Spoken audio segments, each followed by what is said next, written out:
একজন জাহান্নামীর গায়ের চামড়া হবে 42 হাত মোটা।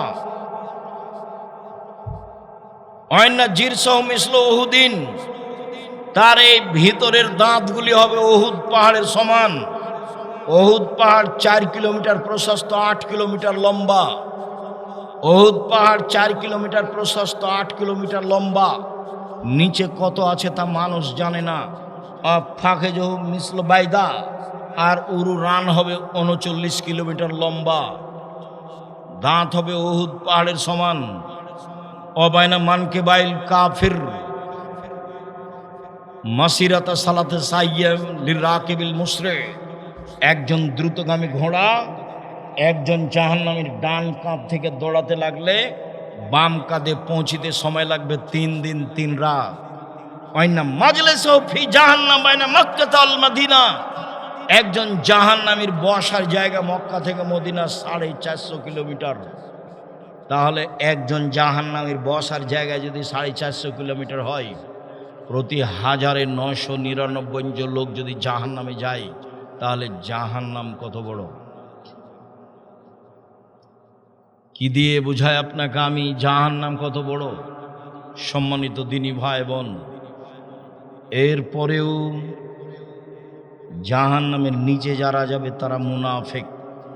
ইন্নাল মুনাফিকিনা ফিদ-দারকিল আসফালি মিনান নার। জাহান্নামের নিচে থাকবে যারা মুনাফিক তারা। হিন্দুরা জাহান্নামে যাবে, তবে সবচেয়ে নিচে নয়। ইহুদি খ্রিস্টান জাহান্নামে যাবে, সবচেয়ে নিচে নয়। মুনাফিক যারা এইখানে এক কথা বলে ওইখানে আর এক কথা বলে, চুগলখোর মাহেশ শয়তান চুগলখোর, ও জাহান্নামের সবচেয়ে নিচে যাবে। সম্মানিত দিনী ভাই বোন, বিচার মাঠে জাহান্নামের হাত পিছন দিকে, জাহান্নামীদের হাত পিছন দিকে বেঁধে নিয়ে যাওয়া হবে। খুজুহু ফাগুল্লুহু থুমাল জাহিম সাল্লুহু।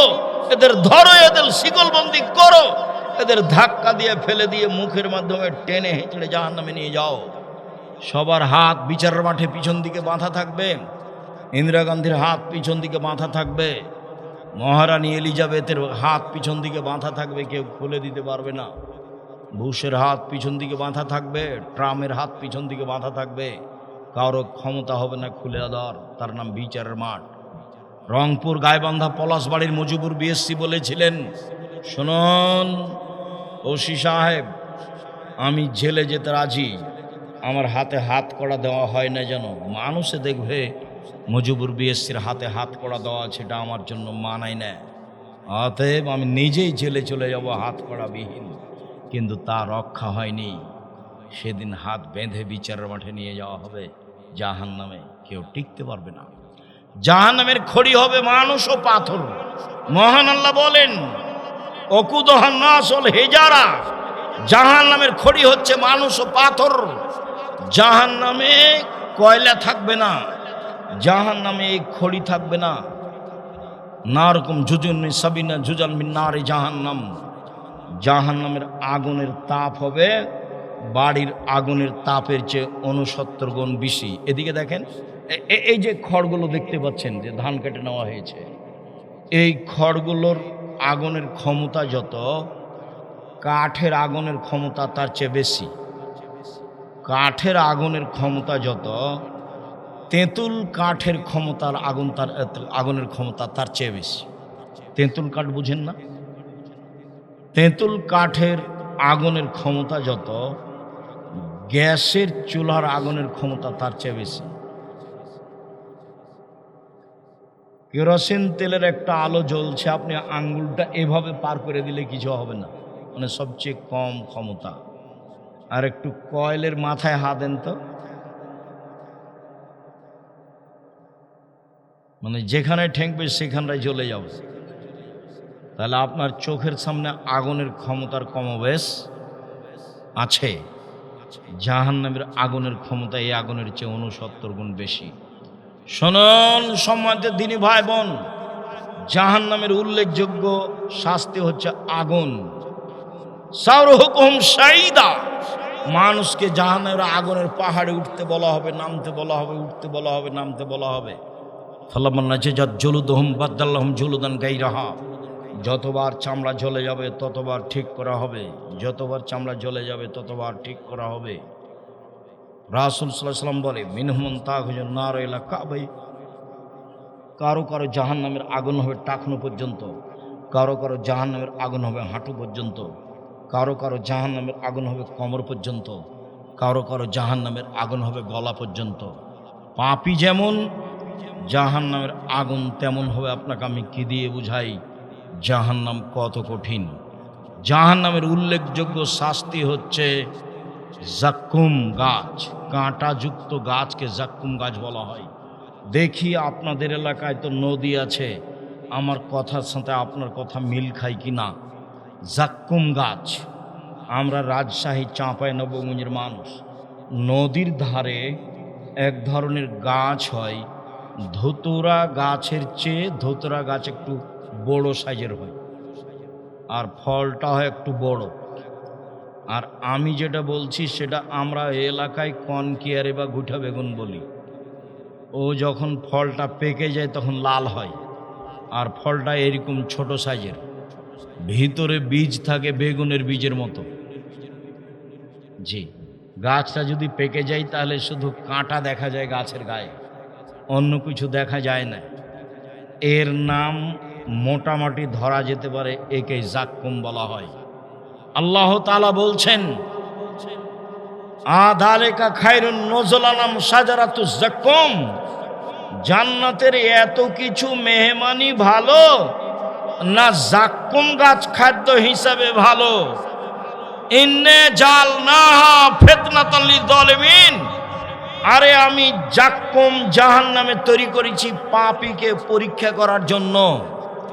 ইন্নাহা তাখরুজু মিন আসলিল জাহিম, নিশ্চয় জাক্কুম গাছ জাহান্নামের নিচ থেকে গজিয়ে উঠে, পানির ভিতর থেকে এক ধরনের ঘাস গজে উঠে। দেখবেন নদী আছে পাশে, নদী থেকে এখন দেখেন স্রোত থেমে গেছে, নিচে থেকে এক ধরনের ঘাস গজিয়ে উঠে পানির উপরে ভাসছে, যাকে আমরা চাঁপাইনবাবগঞ্জ রাজশাহীর ভাষায় দম বলি। মানে ওটা উপরে উঠে ভাসছে, যদি ওকে উঠাতে চান তাহলে নিচে ধরে ছিঁড়ে ছিঁড়ে নিয়ে আসতে হবে, তাহলে ছিঁড়ে নিয়ে আসতে পারবেন। ও মানে পানির ভিতরে গজে উঠেছে, তাহলে আগুনের ভিতরেও ঘাস গজে উঠবে। গাছ তার নাম জাক্কুম গাছ। রাসূল সাল্লাল্লাহু আলাইহি ওয়াসাল্লাম বলেন তালহা কানু রুয়ুশু শায়াতিন, জাক্কুম গাছের ফল হবে শয়তানের মাথার মতো। শুনুন, কথাটি বোঝা গেল না? জাক্কুম গাছের ফল শয়তানের মাথার মতো মানে আল্লাহ আমাদের কি বললেন? আমরা তো শয়তানের মাথা বুঝি না, শয়তানের মাথা তো আমরা দেখিনি, কি দিয়ে বুঝবো যে জাক্কুম গাছের ফল এইরকম? আল্লাহ বললেন জাক্কুম গাছের ফল হলো শয়তানের মাথার মতো। তখন বিদ্বানগণ বলেছেন এর মানে হলো খারাপ। জাক্কুম গাছের ফল শয়তানের মাথার মতো মানে হলো খারাপ, সব বিদ্বান বলছেন। আবুল আলা মওদুদী রাহিমাহুল্লাহ বলেন আরে শুনো শুনো শুনো, মানুষ যেমন রূপক কথা বলেও বুঝে, আল্লাহ তেমন রূপক কথা বলেন ও বুঝেন। আরে শোনো শোনো, মানুষ যেমন রূপক কথা বলেও বুঝে, আল্লাহ তেমন রূপক কথা বলেন। মানুষ রূপক কথা কি বলে? মানুষে বলে যে লোকটা এত ভালো, এ লোকটা এত ভালো, মনে হচ্ছে যেন ফেরেশতা। তো ফেরেশতাকে তো দেখেনি, কিন্তু মানুষ বুঝে। মানুষে বলে মেয়েটা এত সুন্দরী, মেয়েটা এত সুন্দরী, মনে হচ্ছে যেন পরী। এ তো মানুষ তো পরীকে দেখেনি, কিন্তু বলেও বুঝে। মানুষে বলে মেয়েটা এত কুৎসিত, মেয়েটা এত কুৎসিত, মনে হচ্ছে যেন পেতনি। পেতনি কি কেউ দেখেছে? তো মানুষ বলেও বুঝে। আবুল আল্লাহ মওদুদী রাহিমাহুল্লাহ বলেন মানুষ তেমনই রূপক কথা বলেন। আমি আব্দুর রাজ্জাক বিন ইউসুফ আবুল আল্লাহ মওদুদীর কথা বললাম না, সব বিদ্বান যা বলেছেন সেটাই বললাম। জাক্কুম গাছের ফল শয়তানের মাথার মতো মানে খারাপ। এর চেয়ে অতিরিক্ত তর্জমা বিদ্বানগণ করতে পারেননি, আমি ওখানে পর্যন্ত করে রেখে দিলাম। সম্মানিত দিনী ভাই বোন, জাহান্নামের উল্লেখযোগ্য শাস্তি হচ্ছে সাপ একবার দংশন করলে 40 বছর ব্যথা থাকবে। জাহান্নামের উল্লেখযোগ্য শাস্তি হচ্ছে বিচ্ছু, একবার দংশন করলে 40 বছর ব্যথা থাকবে। জাহান্নামের উল্লেখযোগ্য শাস্তি হচ্ছে হাতুড় দিয়ে পিটানো। কবরে যে হাতুড় আছে তার নাম মিত্রাক, যেটা কাঠমিস্ত্রিদের হাতে থাকে, ওটাকে বলা হয় মিত্রাক। আবার কবরের হাতুড়ের ব্যাপারে আল্লাহ রসুল বলেছেন, লাউ জোরাবেবাহ জাবান আল্লাহ সরাত রাবান, কবরের হাতুড়টা দিয়ে যদি হিমালয়ে মারা হয় তাহলে হিমালয় ধোলা হয়ে যাবে। কবরের হাতুড়টাই যদি এমন হয় তাহলে জাহান্নামের হাতুড়ের নাম মাকামে, এই হাতুড়ি দিয়ে তাকে পিটানো হবে, তার নাম জাহান্নাম। যখন খেতে চাইবে 1000 বছর পরে তাকে খেতে দেওয়া হবে কাঁটাযুক্ত জাক্কুম গাছ।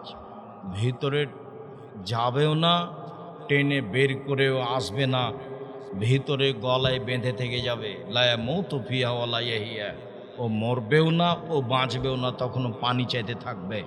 পানি চাইতে চাইতে চাইতে 1000 বছর পরে মা আন গাসাক, তাকে রক্তপুঞ্জ মিশ্রিত জ্বলন্ত ফুটন্ত পানি দেওয়া হবে। ফাসুকু মা আন হামিমা, যখনই সে জ্বলন্ত ফুটন্ত পানি মুখে দিবে, মুখে দেওয়ার সাথে সাথে শরীরের যত গোস্ত আছে, চামড়া সব ঝরে পড়ে যাবে, শুধু হাড় হাড্ডি দাঁড়িয়ে থাকবে। কি দিয়ে আপনাকে আমি বুঝাই জাহান্নাম কি জিনিস? কবর যত কঠিন, কিয়ামত তার চেয়ে অনেক বেশি কঠিন। কিয়ামত যত কঠিন, জাহান্নাম তার চেয়ে অনেক অনেক অনেক বেশি কঠিন। সম্মানিত দিনী ভাই বোন, জাহান্নামের বিষয়টি অবশ্যই সাবধান থাকবেন। রাসূল সাল্লাল্লাহু আলাইহি সাল্লাম বলেন, 2 শ্রেণীর মানুষ জাহান্নামে যাবে, তাদের আমি দেখিনি। এক শ্রেণীর মানুষ যাদের হাতে থাকবে লাঠি, গাভীর লেজের মতো, এক দিক মোটা আর এক দিক চিকন, তারা মানুষকে মারবে, এরা জাহান্নামে যাবে। 2 নিসাউন, মহিলা, কাসিয়াতুন, কাপড়ের পরে থাকবে, আরিয়াতুন, উলঙ্গ। যারা কাপড় পরে উলঙ্গ থাকে এরা সব মহিলারা জাহান্নামে যাবে। এইটা একেবারে পল্লী অঞ্চল। তারপর এক শ্রেণীর মহিলাকে দেখবেন যে ভ্যানিটি ব্যাগ কাঁধে নিয়ে ফ্যাশন বোরকা পরে চলে যাচ্ছে খুলনা শহরের দিকে, এরাই তারা। তারপর স্কুল কলেজে দেখছেন যে এমন পোশাক পরে আছে, তার শরীরের অঙ্গ প্রত্যঙ্গ সব ছাত্রী বুঝে, সব শিক্ষক বুঝে, সব শিক্ষিকা বুঝে, সব গার্জেন বুঝে। এই যেই পোশাক পরে থাকে এরই নাম উলঙ্গ পোশাক। এরা যখন রাস্তায় হাঁটবে তখন মানুষকে নিজের দিকে আকৃষ্ট করবে এবং নিজেরাও মানুষের দিকে আকৃষ্ট হবে। কিভাবে? এরা যখন রাস্তায় হাঁটে তখন দেখবেন কেন জানি কেমন কেমন করে, আনছান আনছান করে, একবার ডান দিকে যায়, একবার বাম দিকে যায়, একবার মাথার চুল নাড়ে, একবার হাত হিলিয়ে চলে, একবার মুখে কি যেন বলে। এরা হিলে দুলে চলে, কেন জানি আনছান আনছান করে, কি যেন বলে, কি যেন বলে আর কি যেন চলে। এইভাবে তারা চলবে। এরাই হচ্ছে জাহান্নামে যাওয়া নারী। টিকার কোনো পথ নেই। এরা তো জান্নাতে যাবে না, যাবেই না। এরা জান্নাতের গন্ধও পাবে না, যেটা 1 বছরের দূরত্ব পথ থেকে পাওয়া যায়। এটা জান্নাত। এখান থেকে একটা দ্রুতগামী ঘোড়া দৌড়াতে আরম্ভ করলো। 1 বছর যাওয়ার পরে যেখানে গেছে সেখানে যদি দাঁড়াই কেউ, তাহলে জান্নাতের গন্ধ পাবে। এই দ্রুতগামী ঘোড়া 1 বছর চলে যেখানে গেছে সেখানে দাঁড়ালে এই জান্নাতের গন্ধ পাবে। কি দিয়ে বুঝায় আপনাকে জান্নাত কি জিনিস? 1 গিলাস পানি পান করতে যে ধর্মে 5টা বিধান লাগে, সেই ধর্ম পীর দিয়ে চলে। পাগল হয়ে গেছি আমরা। সেই ধর্ম বুজুর্গানে দিন দিয়ে চলে। আপনি সিজদা করেন, বুকে হাত দেন, চুমা দেন, অসম্ভব। উমর রাদিয়াল্লাহু তাআলার কোনো কথা শরীয়তে প্রযোজ্য হবে না। পৃথিবীর ব্যতিক্রম মানুষ হলো উমর। রাসূল সাল্লাল্লাহু আলাইহি সাল্লাম বলছেন, উমর তুমি যে রাস্তা দিয়ে হাঁটো, রাস্তা দিয়ে শয়তান হাঁটে না। ওই যে শয়তান পালাচ্ছে। উমর তোমাকে দেখে শয়তান পালাচ্ছে। আল্লাহ রাসূল বলছেন, আমি জান্নাতে ঘুরছিলাম, তখন একটা ঘর দেখলাম। খুব ঝকঝকে টকটকে ঘর। আমার মন চাইলো ঘরের বাহির যদি এত সুন্দর হয়, ভিতরই বা কত সুন্দর, দেখার আমার স্বাদ জাগলো। পাশে একটা বৃদ্ধা মহিলা দেখি পানি নিয়ে কি করছে। আমি বললাম, এই বৃদ্ধা, বলতে পারো ঘরটি কার? তো মহিলা বলল, ঘরটি উমারের। যেমন বলেছে উমারের, তেমন আমার আত্মমর্যাদা মনে পড়েছে। উমারের আত্মমর্যাদা, না না না না, এত বড় মানুষের ঘরে ঢোকা হবে উমার। ইতস্তবোধ কে করছেন বলেন তো দেখি? মুহাম্মদ সাল্লাল্লাহু আলাইহি সাল্লাম, পৃথিবীর সবচেয়ে বড় মানুষ, তার নাম উমার। তার নাম উমার। পৃথিবীর কোনো শত্রুখার যদি নাম নেই তার যুগে, তাহলে তার অন্তর কি করত? কাঁপত। তার নাম উমার রাদিয়াল্লাহু আনহু। অর্ধ পৃথিবীর খলিফা, কুশকর, বুদ্ধিজীবী, রাজনীতিবিদ উমর। যদি কোনো কথা বলেন, সেই কথা যদি রাসূলের না হয়, তাহলে সেটা কি হবে? বাতিল বলে গণ্য হবে। পীর সাহেব তো বহু দূরের কথা, বুজুর্গানে দিন তো বহু দূরের কথা। জীবনে যা করেছেন করেছেন, সব বাদ দিয়ে অল্প দিন বাঁচতে এসেছেন। মুহাম্মদ সাল্লাল্লাহু আলাইহি সাল্লামের কথাই মেনে চলবো, যা হবে হবে। আসসালামু আলাইকুম, বাস। হাত মেলানোর আগেই পাপ ক্ষমা হয়ে যাবে, এই কথা মুহাম্মদ সাল্লাল্লাহু আলাইহি সাল্লাম বলেছেন। আর কোনো কথা নেই এখানে। টেনে মুখে দেওয়া লাগবে না, বুকে দেওয়া লাগবে না, হাঁটুতে সালাম দেওয়া লাগবে না, নিচে দেওয়া লাগবে না, পায়ে দেওয়া লাগবে না, একটাও চলবে না। এরকম করা যাবে না, বাঁকা হওয়া যাবে না, সব হারাম। মুহাম্মদ সাল্লাল্লাহু আলাইহি সাল্লামের নীতি। পৃথিবীতে একজন মানুষকে মেনে চলতে হবে, যার নাম মুহাম্মদ সাল্লাল্লাহু আলাইহি সাল্লাম। এটা খুব ভালো করে মাথায় রাখবে। পৃথিবীতে দ্বিতীয় মহাপাপ, যার নিজস্ব ক্ষমতা আছে, তার নাম বিদআত। ওটাও মানুষের ধারণা ইবাদত। আল্লাহুম্মা সাল্লি আলা সাইয়্যিদিনা মাওলানা নবিয়ানা মুহাম্মদ। আপনি পড়েন, আপনাকে আমি নিষেধ করতে আসিনি চাঁপাইনবাবগঞ্জ থেকে। আমি দুরুদে ইব্রাহিম পড়ি। দুরুদে ইব্রাহিম বুঝেন না? আমি আব্দুর রাজ্জাক বিন ইউসুফ দুরুদে ইব্রাহিম পড়ি, আর নাম আসলে সাল্লাল্লাহু আলাইহি ওয়াসাল্লাম বলি। আমি কোনোদিন যেটা এখন বললাম এই দুরুদ পড়ি না। কেন? আমি এটা প্রমাণ করতে পারবো না, সেজন্য। বালাগাল্লোলা বে কামালিহি কাসাফাদ্দ যাবে জামালিহি হাসনাত জামিও খেসালিহি সাল্লু আলাইহি ওয়া আলিহি। এই দোয়া আমি আব্দুর রাজ্জাক বিন ইউসুফ 90 সাল থেকে মাঠে আছি। কতদিন থেকে? 90 সাল থেকে। তাহলে কতদিন চলছে? 36 বছর। এই 36 বছরে কোনোদিন আমি এই দুরুদ পড়িনি, দুরুদ হিসেবে এটা পড়িনি। কেন? আমি এর প্রমাণ দিতে পারবো না। তো যেটার প্রমাণ দেওয়া যাবে না, অথচ তাকে নেকি হিসাবে করা হবে, সেটার নাম বিদআত। সেটার নাম কি? বিদআত। ছাত্র জীবনে মনে করতাম সবাই মিলে হাত তুলে দোয়া করা যাবে, করতামও খুব মজা করে। শিক্ষক জীবনেও কিছুদিন মনে করতাম যে হাত তুলে দোয়া করা যাবে না, মানে এ আবার কোন কথা? হাত তুলে ধুয়ে তো করতে হবে সবাই মিলে। আমার এক চাচা, আমার নিজের চাচা তো চাচা, বলছে, এই যে বলছে যে হাত তুলে দোয়া করবে না, ওকে কুদাল দিয়ে কোপা। ভাষাটা কি বুঝতে পারলেন? কুদাল দিয়ে কোপা, এটা কি বুঝতে পারলেন আপনারা? এই কথা বলছে আমার চাচা আমার সামনে। আমি তো মুখ খুলি না, আমি এসব জায়গাতে মুখ খুলতে রাজি নই। আমি মসজিদে ঢুকলে দেখি কেউ আগে যায় না, আমাকে আগে যেতে হবে। তো হাত তুলে দোয়ার তো 35টা সহিহ হাদিস আছে, এটা তো ব্যক্তিগত ব্যাপার। আর সবাই মিলে হলো পানি চাইতে গিয়ে, সবাই মিলে হলো পানি চাইতে গিয়ে, বাকি ব্যক্তিগত। তো আমরা খুব চেষ্টা করেছিলাম সালাতের পরে হাত তুলে দোয়া করে, ওটা টিকতে পারিনি, তখন ছেড়ে দিয়েছি। অনেক বেদাত। এই যে আঙ্গুল এভাবে উঠাতাম, ইল্লাল্লাহ ইল্লাল্লাহ। তো মৌলানা আব্দুর রব খুলনা, নাম শুনেছেন কিনা জানি না, মৌলানা আব্দুর রব খুলনা বলেছিলেন যে কত 1 লক্ষ টাকা দেওয়া হবে, পুরস্কার দেওয়া হবে একবার প্রমাণ করতে পারবে। তা আমি নতুন এসেছি, আমার একটা ধারণা খুব ভালো আমার নিজের উপরে, যে টাকা 1 লক্ষ আদায় করবো ইনশাআল্লাহ। খুব চেষ্টা করে যখন টিকতে পারিনি তখন আর এইভাবে একবার করিনি।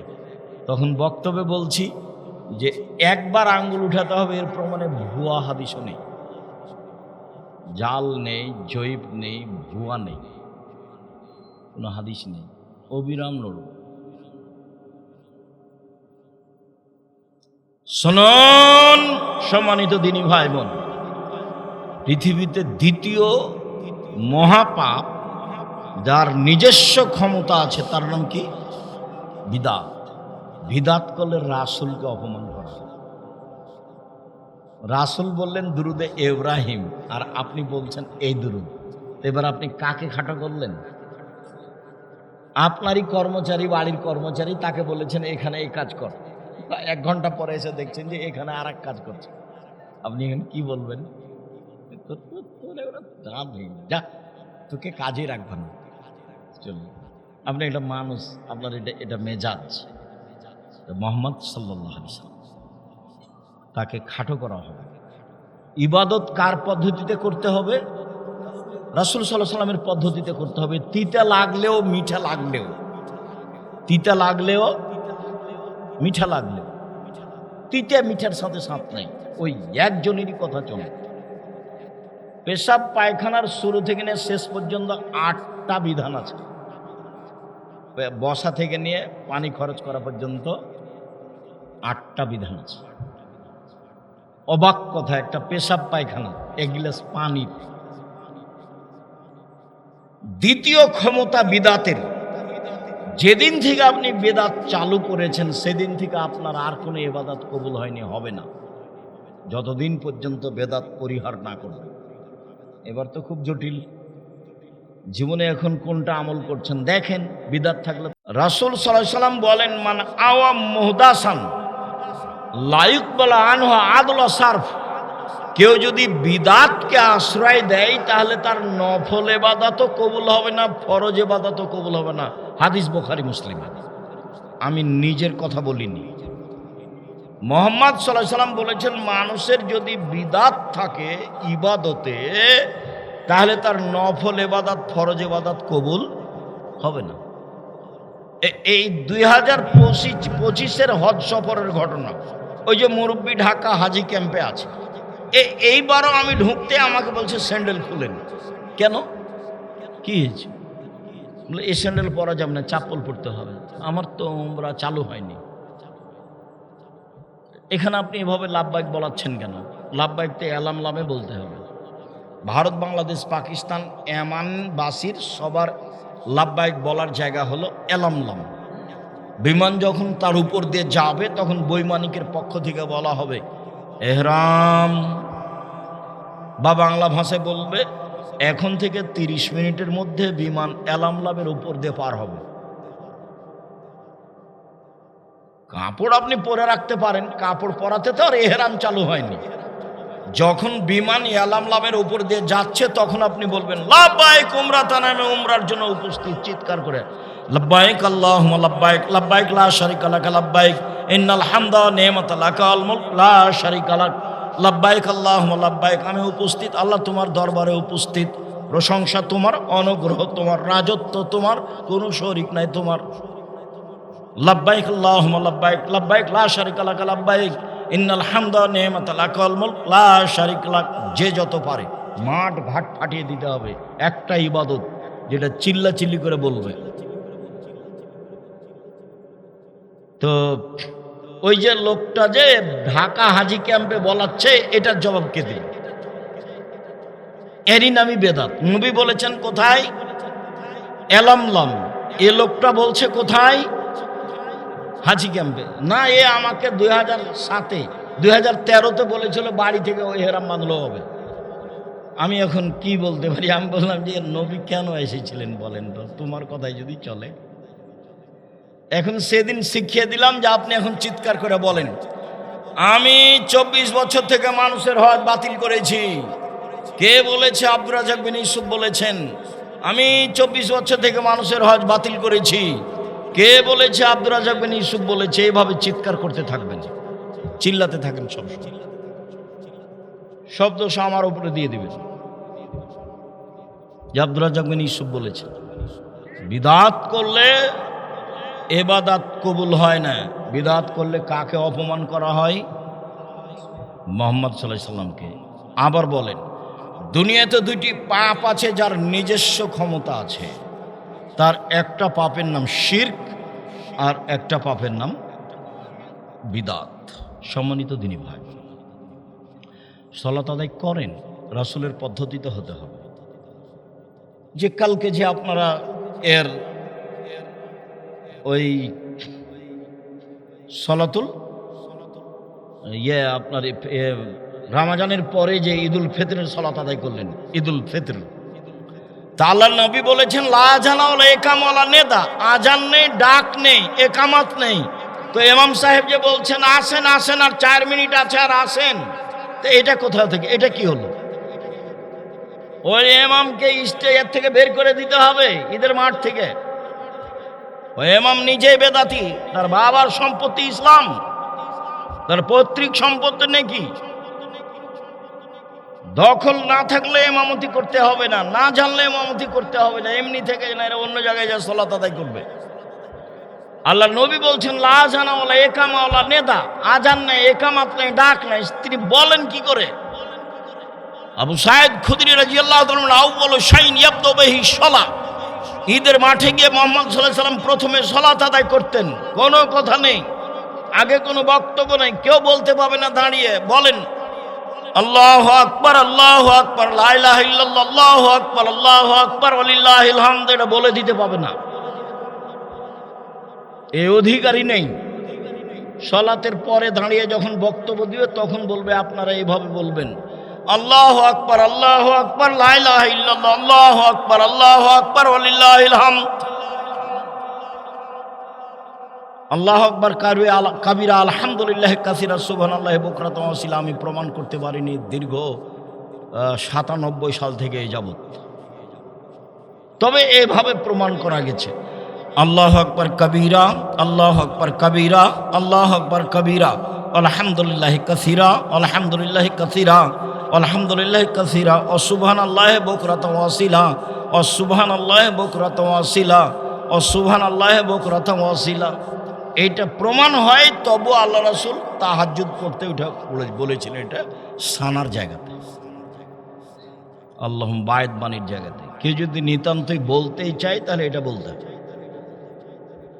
এভাবে বলতে হবে। সম্মানিত দিনী ভাই, বলছিলাম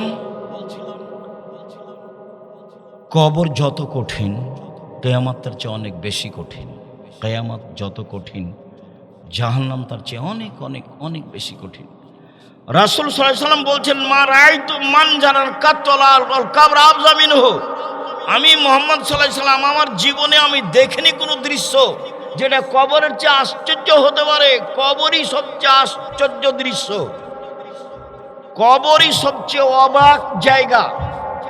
আমি মুহাম্মদ সাল্লাল্লাহু আলাইহি ওয়াসাল্লাম এত অবাক দৃশ্য আমার জীবনে আমি কখনো দেখিনি।